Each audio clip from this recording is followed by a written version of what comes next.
ஆயிரம் ஆயிரம் அழகையும் ஆச்சரியங்களையும் தனக்குள் ஒளித்து வைத்திருக்கிறது ஆரியங்காவு.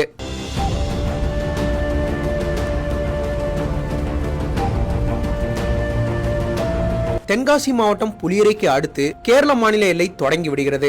கேரள எல்லையில் நம்மை முதலில் வரவேற்கும் இயற்கை எழில் கொஞ்சம் ஒரு அழகான சிறிய ஊர்தான் ஆரியங்காவு. தென்காசி மாவட்டத்தில் தமிழகம் மற்றும் கேரளாவை சாலை மார்க்கமாக இணைக்கும் வழித்தடங்கள் 2 உள்ளன. ஒன்று ஆரியங்காவு, மற்றொன்று அச்சன்கோவில். இதில் ஆரியங்காவு வழித்தடமே தமிழகம் மற்றும் கேரளாவை இணைக்கும் பிரதான நெடுஞ்சாலையாக உள்ளது. மேற்கு தொடர்ச்சி மலைப்பகுதியில் அமைந்துள்ள ஆரியங்காவு கணவாய் வழியாகத்தான் கொல்லம் தேசிய நெடுஞ்சாலை மற்றும் செங்கோட்டை புனலூர் அகல ரயில் பாதை பயணிக்கிறது. ரயில் போக்குவரத்தும் சாலை போக்குவரத்தும் அதிகமாக இருப்பதால் இந்த ஊர் எப்போதும் பரபரப்பாகவே காணப்படும். விவசாயத்தை பொறுத்தவரையில் ரப்பர் மரம் சாகுபடி, மரவள்ளி கிழங்கு, மிளகு, கிராம்பு உள்ளிட்ட மலைத்தோட்ட பயிர்கள் இவ்வூரில் அதிகமாக சாகுபடி செய்யப்படுகிறது. சுற்றுலாவை பொறுத்தவரையில் ஆரியங்காவில் உள்ள பாலருவி முக்கிய சுற்றுலா தலமாக திகழ்கிறது. மட்டுமின்றி Rosemala view point, Thenmala eco tourism, Ambanad estate, Venjoor waterfalls என ஆரியங்காவை சுற்றி ஏராளமான சுற்றுலா தலங்கள் உள்ளன. சுவாமி ஐயப்பனின் அறுபடை வீடுகளில் சபரிமலைக்கு பிறகு முக்கியமானதாக கருதப்படுவது இங்குள்ள ஸ்ரீ தர்மசாஸ்தா கோவில்தான். இவ்வாறாக ஆன்மீக வாசமும் இயற்கை எழிலும் கொஞ்சம் ஆரியங்காவு